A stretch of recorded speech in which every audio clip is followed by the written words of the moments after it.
My brother called me. Is your wife home? I replied, yes, she's in the kitchen. He whispered, that's impossible. She just boarded my flight, with another man. Just then, is your wife home? My brother's voice didn't sound like my brother's. It sounded tight, compressed, like he was speaking through clenched teeth at 30,000 feet. I was standing in our kitchen in Naperville, Illinois, watching Lauren through the wide archway that separated the breakfast nook from the living room. She was barefoot, wearing the gray cardigan I bought her last Christmas, slicing strawberries onto a ceramic plate. The morning light hit her hair in that honey-colored way that always made me think of late summer. Yes, I said slowly into the phone. She's in the kitchen. There was a pause on the line, then Ethan whispered, that's impossible. My grip tightened around the counter's edge. She just boarded my flight, he said. Gate B-12, Seattle. She's in seat 2A and she's holding hands with another man. I watched my wife rinse the knife and place it neatly in the drying rack. She turned toward me, smiled and mouthed coffee. Behind me, the refrigerator hummed. In my ear, my brother's breathing went shallow. Danny said, I'm looking at her right now, and for the first time in 20 years of investigating fraud, I had no idea which reality I was standing in. My name is Daniel Hart. I'm 49 years old, a forensic auditor for a regional accounting firm in downtown Chicago. My job is to find what doesn't add up. I track embezzled funds, shell companies, digital paper trails. I sit across from men in tailored suits who swear under oath they've done nothing wrong, and I wait for the numbers to betray them. I have always believed in evidence over emotion. But that morning, standing barefoot on the cool tile floor of our kitchen, watching my wife of 16 years slice fruit for breakfast evidence, an emotion collided in a way I couldn't categorize. Ethan, I said, carefully keeping my eyes on Lauren. Are you sure? A faint crackle of cockpit interference answered me. Blue wool coat, he said. Her hair's pulled back.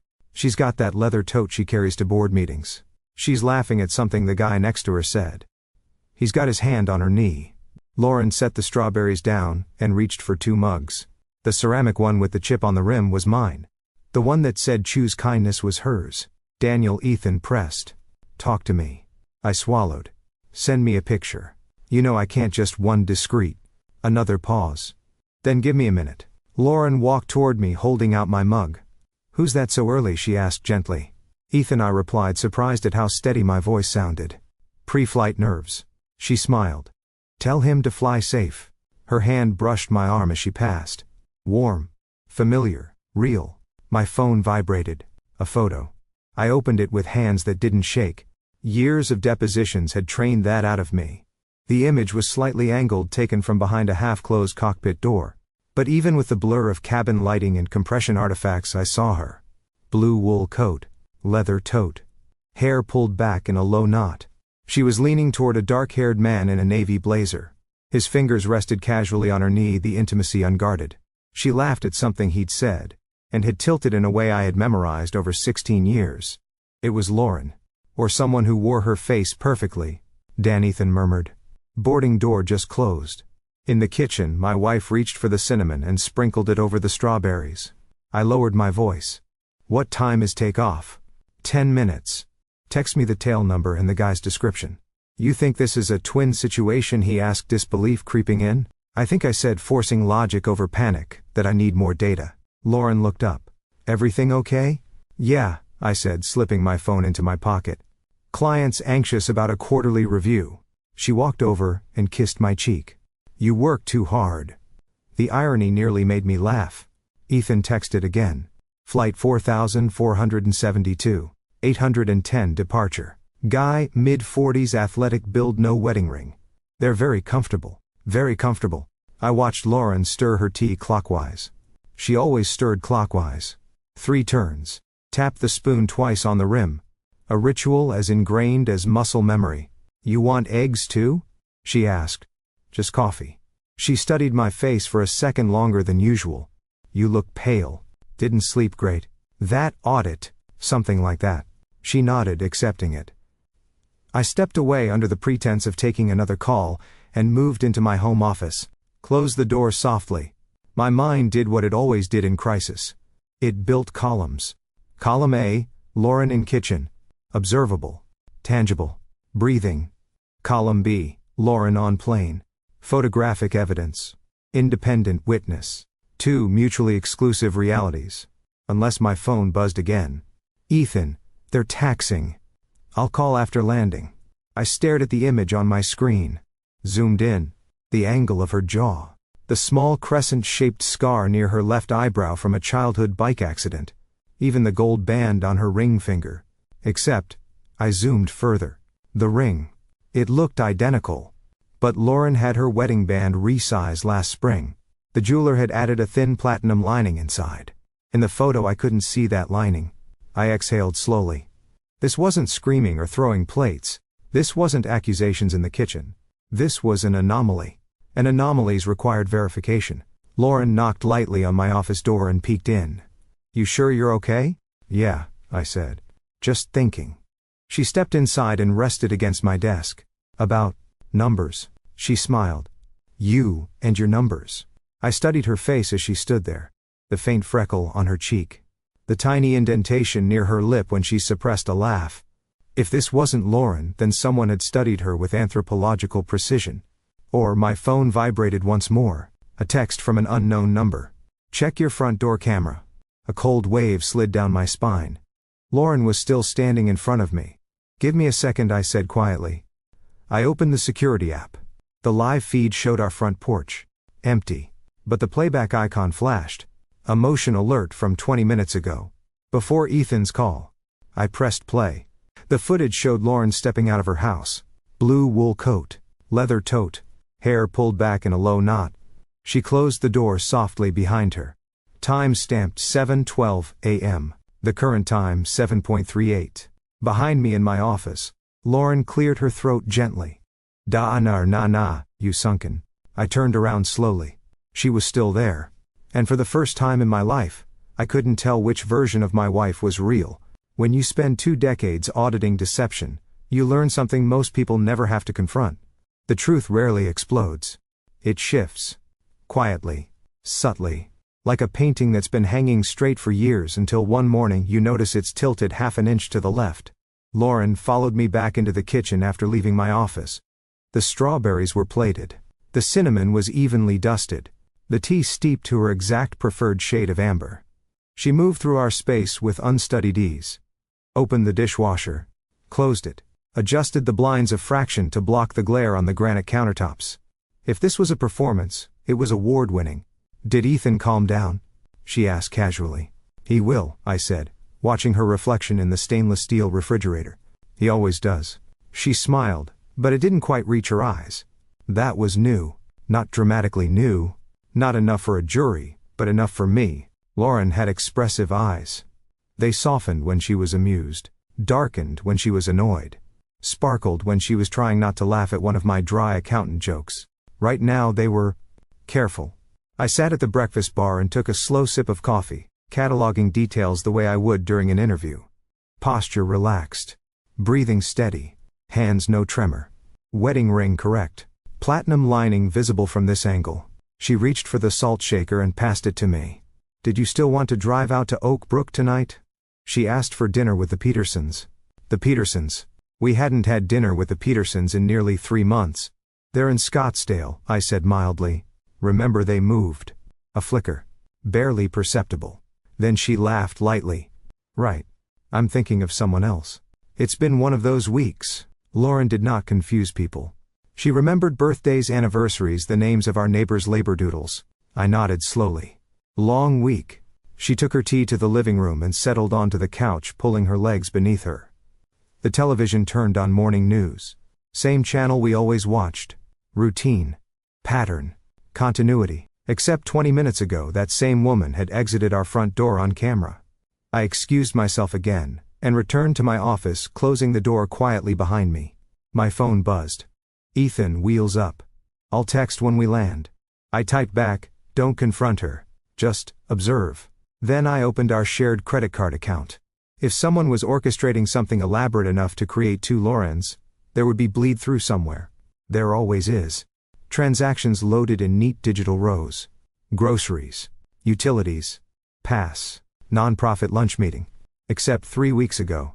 The West, in O'Hare. 2 nights. $1,148. My stomach tightened. That weekend Lauren had told me she was at a board retreat in Milwaukee. I pulled up my calendar. Milwaukee Nonprofit Retreat. Friday through Sunday. Except Milwaukee was 2 hours north. O'Hare was 20 minutes east. Same dates. I kept scrolling. A dinner at RPM Steak on a Tuesday night. She told me she was volunteering late. Rideshare charges at 11:04, 7 p.m. Another hotel charged smaller. Boutique property near Midway. Individually, each charge could be explained. Collectively, they formed a pattern. Small inconsistencies. Under the threshold of suspicion. The kind of financial siphoning I'd seen in divorce cases before someone filed. My phone vibrated again. My area of error. I answered immediately. You sound like someone who just found termites in the foundation, she said without greeting. I might have found something worse. Start talking. I described Ethan's call. The photo. The door camera footage. Silence on her end. Okay, she said finally. Either your wife has perfected quantum physics, or someone's manipulating perception. I don't believe in impossible explanations. Good, she replied, because neither do I. Could footage be altered? Sure, but not easily. And not without motive. And someone boarding a plane who looks identical. She exhaled slowly. Daniel, are you absolutely certain the woman in your kitchen right now is Lauren? The question hung there. I married her, I said quietly. That's not what I asked. I looked through the crack of my office door. Lauren was curled on the couch scrolling through her phone. She looked up suddenly, as if sensing my gaze. For half a second our eyes met. And I felt something I couldn't quantify. Distance. She knows things only Lauren would know, I said. Does she my oppress gently, or does she know the script? I closed the door fully this time. Check her phone, Maya continued. Location services. Log in history. See if anything's been toggled recently. I opened the shared Apple ID dashboard. Location sharing disabled 3 months ago. I frowned. Lauren never turns that off. I muttered. What else? I checked email forwarding settings. An auto-forward rule created 92 days ago. All financial correspondence forwarded to an unfamiliar Gmail address. My pulse quickened. Maya. I'm here. There's a forward setup on our joint email. I didn't create it. Of course you didn't. I swallowed. This isn't just an affair, is it? No, she said softly. Affairs are emotional. This feels logistical. In the living room, Lauren laughed at something on her phone. A soft, natural sound. Except Lauren rarely laughed alone. She usually read me the joke. Showed me the meme. This time she didn't. Maya, I said quietly. If someone wanted to move assets quietly before a divorce, how would they do it? Small withdrawals. Loans against retirement accounts. Changes to beneficiaries. Identity confusion to buy time. I opened our retirement account portal. A pending beneficiary update request from 2 weeks ago. To an unfamiliar name. Jason Cole. The name from Ethan's description. I felt the world tilt slightly beneath me. Maya. I said, my voice flattening into the tone I used during depositions. I need you to run a background on Jason Cole. Immediately. Send me everything. I ended the call and stepped back into the living room. Lauren looked up. You look like you're thinking too hard, she teased. Occupational hazard. She patted the seat beside her. Come sit. You've been distant all morning. I sat down. Close enough to smell her perfume. Close enough to feel her warmth. Close enough to wonder whether I was sitting next to my wife or a woman who had studied her long enough to pass. She rested her head lightly on my shoulder. I love you, Daniel, she said. The words were perfectly delivered. The tone flawless. But something inside them felt rehearsed. My phone vibrated again. Ethan. Landing in 20. She's still here. Same guy. They're not hiding it. I stared straight ahead at the muted news ticker. Scrolling across the screen. Beside me, Lauren squeezed my hand gently. And I realized something with chilling clarity. Whoever was on that plane, and whoever was sitting beside me, they were both moving according to a plan. And I was the only variable they hadn't accounted for. Part 2. The perfect wife. The wrong details. 1038 words. Tiaptuki. Part 3. The first test. There's a moment in every fraud investigation when suspicion becomes strategy. You stop asking, is this happening? And you start asking, how do I prove it? Lauren's head rested against my shoulder. The morning news rolled across the screen, markets opening lower. A political headline. About trade tariffs. A weather update. Predicting light snow by the weekend. Ordinary life. Her thumb traced small circles against my palm. If she noticed the tension in my muscles, she didn't comment on it. I might head to the office later, she said lightly. Board's meeting got rescheduled. Something about funding allocations. That's new, I replied, keeping my tone neutral. Nonprofits are chaotic, she laughed. Lauren hated chaos. She color-coded our pantry. My phone buzzed again. Ethan texting to Gate. I'll call when clear. I slipped the phone face down on the coffee table. Lauren glanced at it briefly. You're popular this morning. Quarter end always is. She nodded and stood. I'll grab a shower. I watched her walk down the hallway toward our bedroom. Waited until the bathroom door closed. Then I moved. Not dramatically. Not frantically. Just deliberately. I walked to the coat rack near the front door. Blue wool coat. Gone. My stomach tightened. I checked the closet in the mudroom. No blue coat. I opened the laundry room hamper. Nothing. I went back to the security app. Replaced 7:12 a.m. Lauren exits house in blue coat. Current Lauren had been wearing a great cardigan all morning, which meant either she left change and re-entered without triggering a camera, or someone else had left wearing her coat. I returned to my office and called Ethan. He answered immediately. We're at the gate, he said quietly. Passengers deplaning. Stay where you are. I can't exactly linger in the aisle. Just confirm something for me. The coat she's wearing, describe it. Blue wool. Mid-thigh length. Gold buttons. Gold buttons. Our coat had silver. My pulse slowed, not from relief, but from clarity. That's not her coat, I said. What tenant to everyone? She doesn't own a blue coat with gold buttons. There was movement on his end. Dan. She's walking toward the jet bridge now. The guy's got his arm around her waist. Follow them visually as long as you can. I'll see what I can do. The line went quiet. I leaned back in my chair and exhaled slowly. Not identical. Close. Close enough to fool a casual observer, but not precise. Which meant this wasn't a glitch in reality. It was orchestration. The bathroom door down the hall opened. Water shut off. I needed a test. Something subtle. Something only Lauren, my Lauren, would respond to instinctively. I walked into the bedroom as she emerged from the bathroom wrapped in a towel, hair damp. Hey, she said, smiling. I was thinking, I replied casually, we should make shrimp scampi tonight. She froze. Only for half a second. Then she laughed lightly. You hate shrimp. True, but that wasn't the point. Lauren had a mild shellfish allergy. Not life-threatening, but enough to avoid it entirely. She always reminded restaurants twice. I thought you liked it, I said. Not really, she answered, reaching for her closet. We haven't had it in years. Correct. Because of her allergy. Except, she didn't mention it. She didn't say, I can't eat shrimp.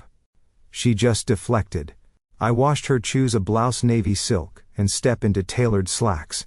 Actually, she added, we could do salmon instead. Lauren always over-explained her dietary boundaries. This version did not. Sure, I said softly. She moved to the dresser and reached for her jewelry box. Her hand hesitated over a pair of pearl earrings. Lauren rarely hesitated over pearls. She wore them automatically for formal meetings. Now she picked up gold hoops instead. Small detail. But cumulative. My phone vibrated again. Maya Jason Cole is real. Background thin. LLC registered 11 months ago. No substantial employment history before that. Frequent travel. I type backcheck if he's connected to beneficiary change request. 3 dots appeared almost immediately. Already did. That's the same name. The bathroom mirror still held faint steam. Lauren applied mascara with steady hands. Do you need anything from the store, she asked lightly. Where are you headed, I countered.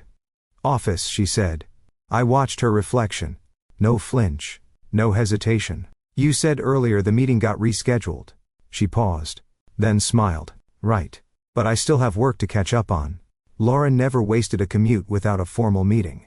She complained about traffic constantly. I nodded slowly. Drive safe. She kissed my cheek. Her lips were warm. Her perfume familiar. But as she walked past me, I noticed something else. A faint mark near her left collarbone. A small crescent scar. Except Lauren's scar was above her eyebrow. Not here. I didn't react. Didn't breathe differently. Didn't speak. Just observed. She grabbed her purse and headed toward the front door. "See you tonight," she said. The door closed softly behind her. I waited 5 full seconds. Then I ran to the front window. Her car, a silver Volvo, pulled out of the driveway smoothly. I opened the security app. Front door camera. Lauren exits. No blue coat. No leather tote. But as the feed rewound slightly, I noticed something I'd missed earlier. At 6:05 a.m., 18 minutes before the 7.12 departure clip, there was another motion alert. I pressed play. A black SUV idled across the street. Driver unseen. At 7:09, the SUV pulled away. 3 minutes later, Lauren exited in the blue coat. My heart slowed. Which meant, the Lauren in the blue coat likely never came from inside my house. She came from that SUV. My phone rang. "Ethan. They're in baggage claim," he said quietly. I followed at a distance. "Dan."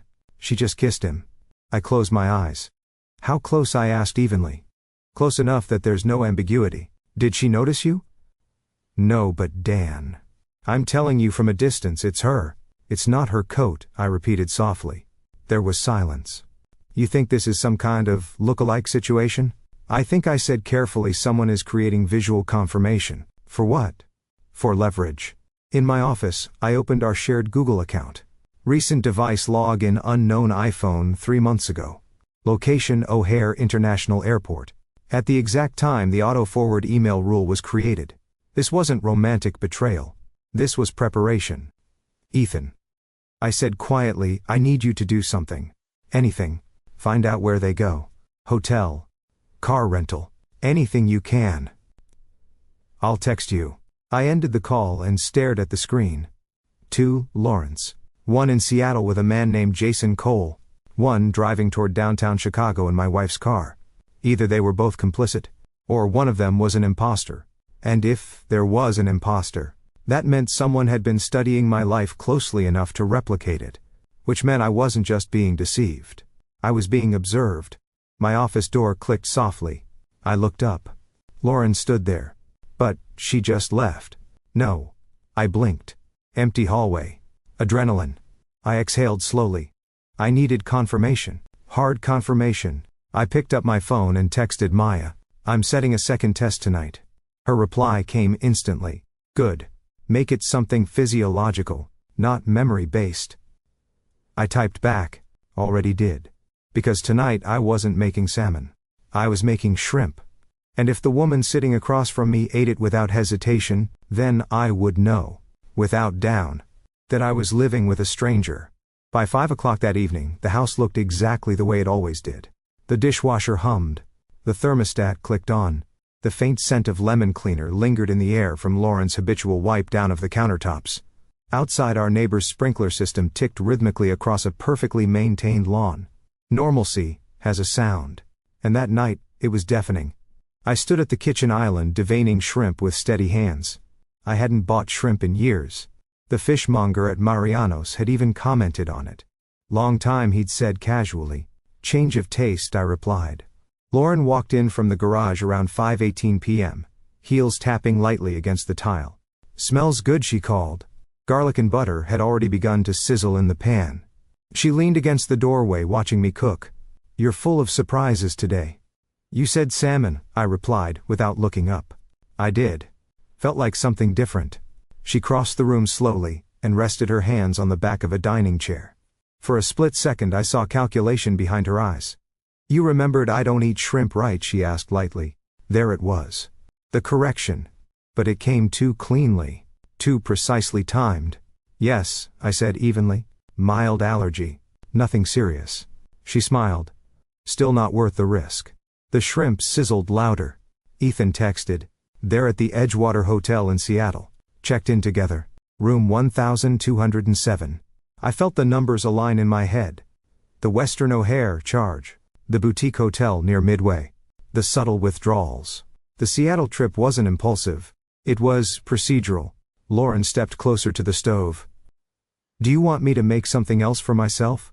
she asked. "You could." She paused. Then, instead of pulling out ingredients, she reached for a plate and scooped a small portion of shrimp and linguine onto it. I'll just eat around it, she said. Lauren would never eat around shellfish. She wouldn't risk cross-contamination. I watched her carry the plate to the table and sit down. She twirled a strand of pasta around her fork. Then, without hesitation, lifted a shrimp to her mouth. And bit. No flinch. No hesitation. No reflexive check of her throat. No reach for water. She chewed calmly and swallowed. It's actually really good, she said. I felt something inside me settle, not with panic, but with clarity. The woman sitting across from me was not Lauren Hart. She might share her face, her voice, her gestures, but she did not share her physiology. You sure? I asked gently. Positive. She took another bite. I reached for my phone and typed a single word to Maya. Confirmed. Her reply came within seconds. Okay, now we move. I set my phone down and leaned back in my chair. Tell me something, I said conversationally. When was the last time we visited your mother? She didn't blink. Last fall after Thanksgiving. Wrong. We'd visited in February. She'd slipped on ice in the driveway and insisted she was fine. That's right, I said calmly. And what did she make? Roast chicken. Wrong again. It had been lasagna. I smiled faintly. You've had a long day, I said. She studied me carefully. You're being strange tonight. Occupational hazard. I stood and began clearing plates. She rose too, carrying her half-eaten meal to the sink. No signs of discomfort. No hives. No swelling. Nothing. Physiological confirmation. As she rinsed her plate, I caught sight of her left hand again. Wedding ring. Platinum lining. Correct. But something else caught my eye. A faint indentation on her ring finger. As if a different ring had been worn recently. Everything okay? She asked, catching my stare. Just thinking. She dried her hands and walked toward the living room. I might take a bath, she said. Headache. Of course. Once the bathroom door closed and water began running, I moved fast. I entered our bedroom and went straight to her jewelry box. Under the velvet tray there was usually a small envelope where she kept receipts from resizing her wedding band. Gone. I checked the closet. Blue wool coat with silver buttons still there. Untouched. Which meant the coat and the airport photo was in ours. Impersonation, not duplication. My phone buzzed. Ethan. They're having dinner downstairs, he whispered. Hotel restaurant. Intimate. No sign of concealment. Get me a photo of his face, I said. I'll try. 2 minutes later, an image arrived. Jason Cole. Clear this time. Late 30s. Athletic. Clean shaven. Expensive watch. Confident posture. I sent the photo to Maya. Dig deep. Her response already on it. The bath water shut off. I slipped back into the kitchen. When Lauren reappeared wrapped in a robe, hair damp, she looked serene. Untouched by crisis. Feel better? I asked. Much. She crossed the room and kissed me softly. Her lips lingered half a second too long. Testing. Daniel, she said quietly. Are you happy? The question landed oddly. Yes, I replied. She searched my face. Asking hypothetically, she added, if something changed, would you fight for us? There it was. The emotional probe. Not guilt. Not fear. Calibration. I always fight for what's mine, I said evenly. Her eyes flickered. Just slightly. She nodded. Good. She turned off the lights and headed toward the bedroom. I waited until the door closed. Then I called Grace Mallory. She answered on the second ring. You don't call me at 8 p.m., unless something's on fire, she said. It might be, I replied. Talk. My wife is either having an affair or participating in something more complex. I have evidence of financial irregularities, beneficiary changes, possible identity confusion. Grace was silent for a beat. Do you have documentation? Yes. Then you do not confront her. I wasn't planning to. You freeze your credit first thing in the morning. You secure joint accounts. And Daniel. Yes. You gather everything quietly. If this is coordinated, speed is your only advantage. I ended the call and sat alone in the dim kitchen. In Seattle, a woman who looked like my wife was dining with a man named Jason Cole. Upstairs, a woman who ate shrimp without consequence lay in my bed. 2 Lawrence. 1 marriage. And somewhere between Chicago and Seattle, a plan had been unfolding for months. My phone vibrated one final time that night. Maya. Jason Cole isn't just a consultant. He specializes in asset extraction schemes targeting high-income couples. Daniel. You're not just being cheated on. You're being prepared. I stared at the message for a long time.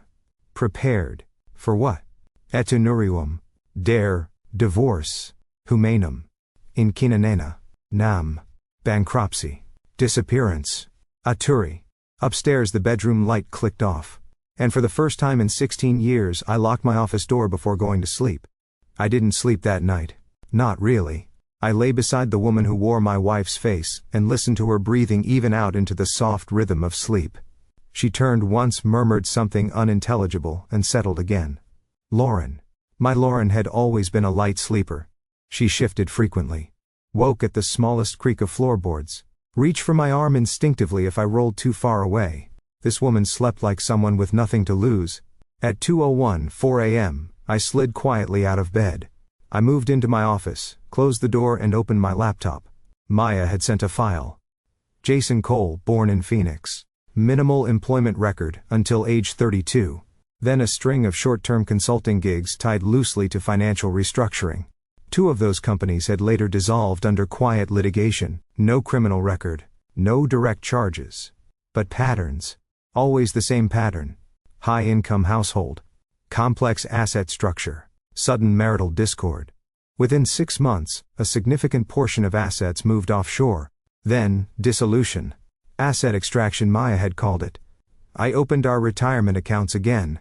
2 more small transfers had processed overnight. $9,750 each.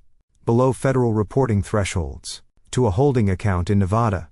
I felt anger begin to replace disbelief. Not because of the affair. But because of the calculation. 16 years of partnership reduced to a spreadsheet strategy. At 6:03 a.m., Ethan texted, "They're still in Seattle. Same room. No separation." I typed back, "Stay out of sight." I needed to see the digital picture more clearly. I accessed our joint Google account again. There it was. A second device login. Timestamp. 3:04. 1 a.m. Chicago time. Location Seattle. That meant the woman in my bed had not logged into our account overnight. The real Lauren had. Which confirmed what I already suspected.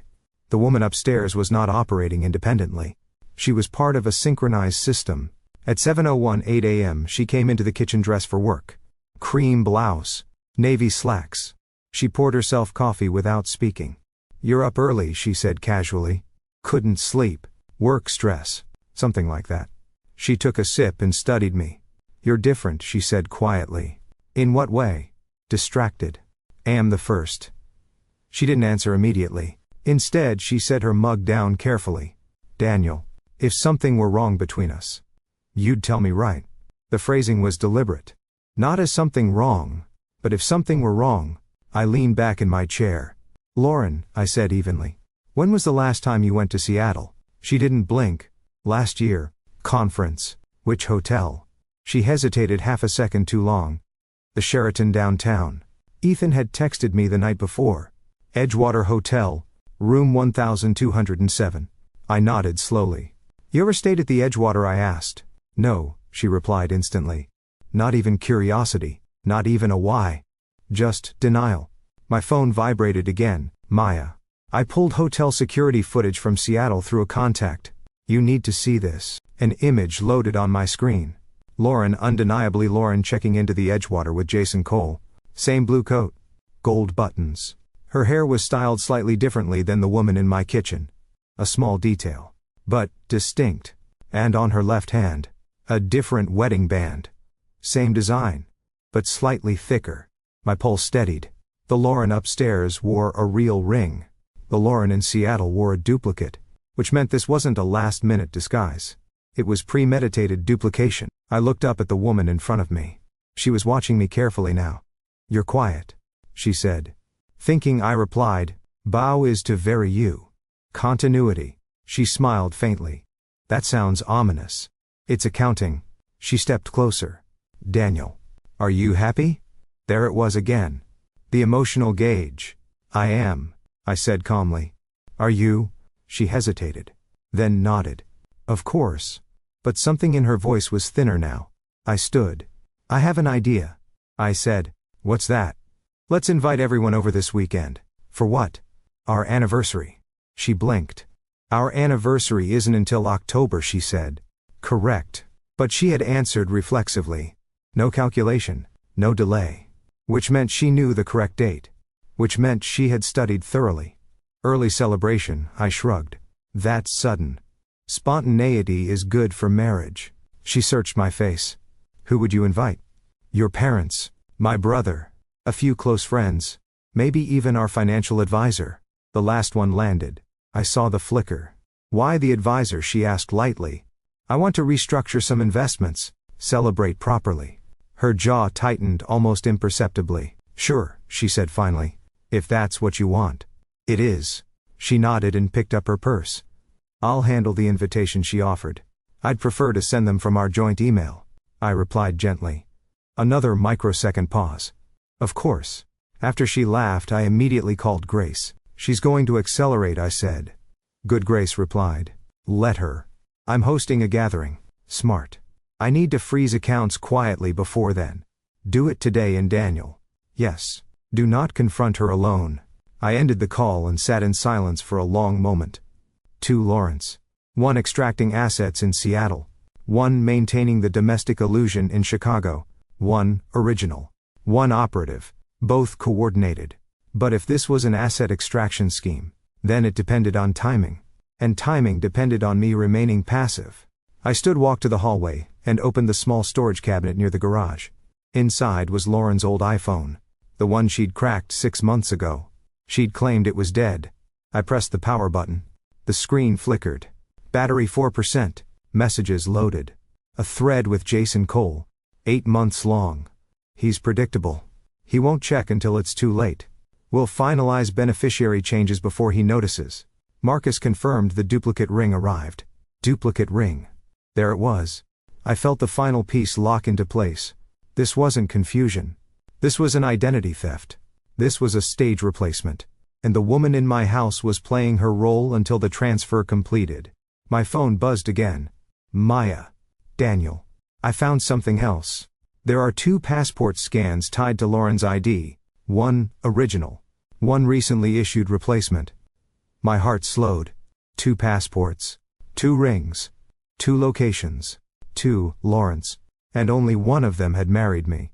I closed the cabinet and stood very still in the quiet of my home. Upstairs the bed was still unmade. Coffee sat half drunk in a mug that said choose kindness. But kindness wasn't the currency being exchanged here. Assets were. And if they thought I was just another unsuspecting husband, they had miscalculated. Because unlike their other targets, I understood how to audit deception. By Friday afternoon everything was in motion. Grace had filed an emergency notice with our financial institutions to require dual in-to-person verification for any beneficiary changes. Maya had set digital alerts on every joint account we shared, retirement brokerage savings. Even the minor custodial account we once opened for a niece. Nothing froze yet. Freezing too early would tip them off. Instead we built a perimeter. Lauren, Seattle. Lauren was scheduled to fly back Sunday night. Ethan had confirmed the return ticket. Business class. Same seat cluster. Jason Cole beside her. The woman in my house remained composed. If anything, she seemed more affectionate. She initiated conversation more often. Touched my arm casually when she passed. Suggested we take a weekend away soon. Guilt performance, or timing calibration. Saturday morning she brought up the anniversary gathering. I sent invitations, she said, stirring her coffee. From the joint account, I asked mildly. Yes. I had already checked.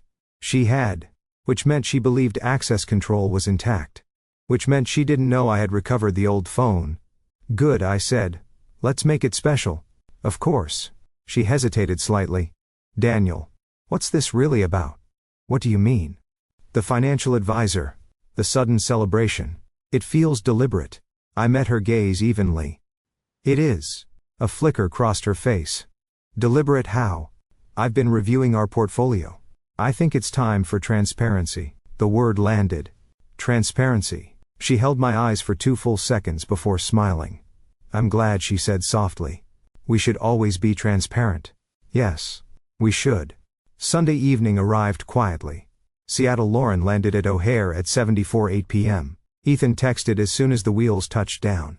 She's on her phone immediately. Looks tense. 5 minutes later. Jason left her at baggage claim. Separate directions. Interesting. I watched the door camera live feed. At 8:32 p.m. the silver Volvo pulled into the driveway. The woman who had been living in my house all week had not left. Which meant Seattle Lauren had returned. The front door opened. Lauren stepped inside. Blue wool coat. Silver buttons. Leather tote. My Lauren. She stopped abruptly when she saw the other woman standing in the hallway. For the first time since this began. A crack in composure. Not subtle. Not masked. Pure shock. They stared at each other. Mirror images. Same posture. Same hair. Same build. But not identical. Seattle Lauren's jawline was slightly sharper. The imposter's smile more trained. You weren't supposed to be back until tomorrow, the imposter said before she could stop herself. Silence. My real wife slowly closed the door behind her. I think we need to talk, she said. The imposter glanced at me. Then back at Lauren. Calculation flashed. You told him, she asked. Lauren's eyes flicked to me. Not guilt. Not apology. Fear. I told him nothing. She replied tightly. You were supposed to handle the transition cleanly. The imposter hissed. Transition. There it was. I stepped forward. Transition of what I asked evenly. Both women turned toward me. Seattle Lauren inhaled slowly. Daniel. Her voice. Identical. But the cadence was different. Less practiced. More familiar. You've been stealing from me, I said calmly. Silence. The imposter laughed softly. Oh, Daniel. You're overreacting. No, I replied. I'm auditing. I pulled the old phone from my pocket and held it up. The color drained from Seattle Lauren's face. You kept that, she whispered. Apparently you didn't account for it. The imposter's posture shifted subtly defensive now. You don't understand, she began. I understand beneficiary changes. I understand small withdrawals under reporting thresholds. I understand duplicate passports. I looked directly at my wife. Did you think I would have noticed? Tears welled in her eyes, but they looked real. Jason said. Jason specializes in asset extraction. I interrupted calmly. You weren't the first. The imposter stepped back. Lauren, she said sharply. We need to go. No, I replied. You're not going anywhere. Grace stepped in through the open front door at that exact moment. 2 officers behind her. Not sirens. Not drama. Just presence. I advised him not to confront you alone, Grace said evenly. Seattle Lauren's eyes widened. You called the police. I called my attorney, I corrected. The officers moved calmly into the foyer. We're here to prevent escalation, one of them said. The imposter's composure shattered first. You promised me this was clean, she snapped at my wife. You promised me he wouldn't check, she shot back. There it was. Confirmation. Grace stepped forward. Ms. Hart, she said to my wife. Your financial institutions have flagged suspicious activity. Any further attempts to move assets will trigger immediate investigation. Seattle Lauren's shoulders sagged. This wasn't supposed to hurt you, she said to me quietly. That's interesting, I replied. Because draining our retirement accounts would have. She looked down. I was going to file for divorce.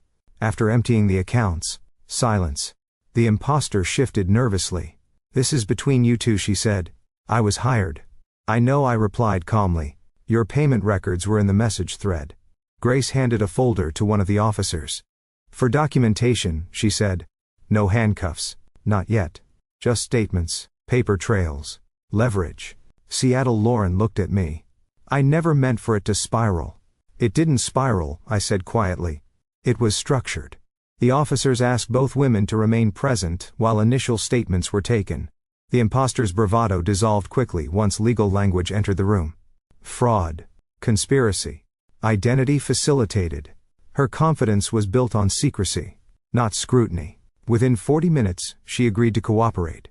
Jason Cole's name surfaced immediately. She said he recruits women who are already unhappy, the officer noted quietly to Grace. Emotional vulnerability plus financial literacy gap, Grace replied. Predictable. Lauren sat at the dining table, hands clasped. I thought I deserved more, she whispered when we were briefly alone. More than what I asked. More than safe. Safe. That word stung more than betrayal. Safe built this house, I replied softly. She cried then. Genuine tears. But I no longer mistook emotion for innocence. By midnight, the imposter had been escorted out under voluntary cooperation status. Lauren remained. Not arrested, but exposed. "I'll move to my sister's," she said quietly. "Yes," I replied. She paused at the doorway. "I did love you." "I know," I said. "But love without integrity is just leverage." She flinched. Then left. The house fell silent. Grace closed her folder. "You handled that exactly right," she said. "I audited," I replied. She nodded. "Now we protect what remains." I walked to the kitchen. The mug that read, "Choose kindness," still sat by the sink. I picked it up. Turned it over. And for the first time all week, I felt something other than shock. I felt control. Because the quiet ambush had worked. And the transition they'd planned had just failed. 6 months later, I no longer woke up listening for two versions of the same woman breathing beside me. The house felt different. Not empty or just honest. The divorce proceedings moved faster than I expected. Once the financial institutions completed their internal reviews, the pattern was undeniable. Small withdrawals, unauthorized beneficiary modifications, email forwarding rules designed to redirect sensitive account notices, a coordinated attempt to move assets offshore under the guise of marital restructuring. Jason Cole's name appeared in 3 other pending civil investigations by the time my case documentation was formally filed. Lauren cooperated early. That mattered. Not emotionally. Legally. She admitted Jason had approached her at a fundraising event nearly a year earlier. He'd positioned himself as a wealth transition consultant. He'd studied her discontent before she even realized it had a name. "You deserve independence," he told her. "You deserve more than predictable." Predictable. That word again. He'd framed it not as theft but as repositioning. Not as deception but as protection. He convinced her that restructuring assets quietly before filing for divorce would level the playing field. Then came the introduction of the temporary domestic continuity specialist, a woman named Renee, an out-of-work stage actress, hired to maintain the illusion of routine during overlapping travel windows, just long enough to complete the transfer, Jason had said. It would have worked if I hadn't answered Ethan's call. The real fracture in their plan wasn't emotional. It was timing. A pilot brother. A boarding gate. A photograph sent too soon. Once the digital audit trail was frozen, Jason attempted to reroute funds through a holding company in Nevada.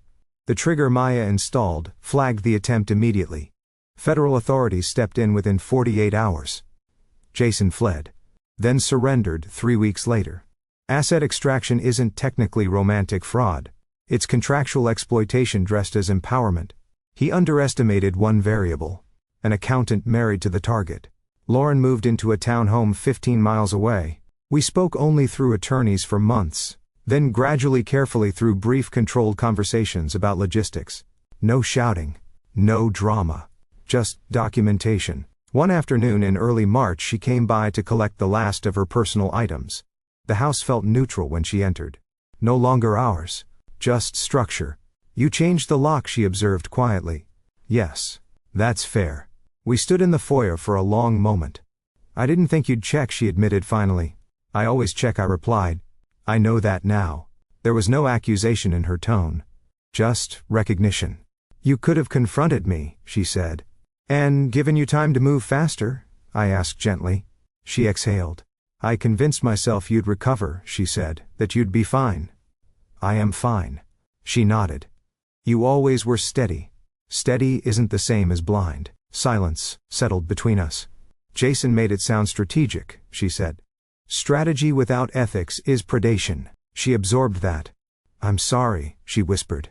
For the first time I believed her. Not because of tears. But because there was no longer anything left to gain.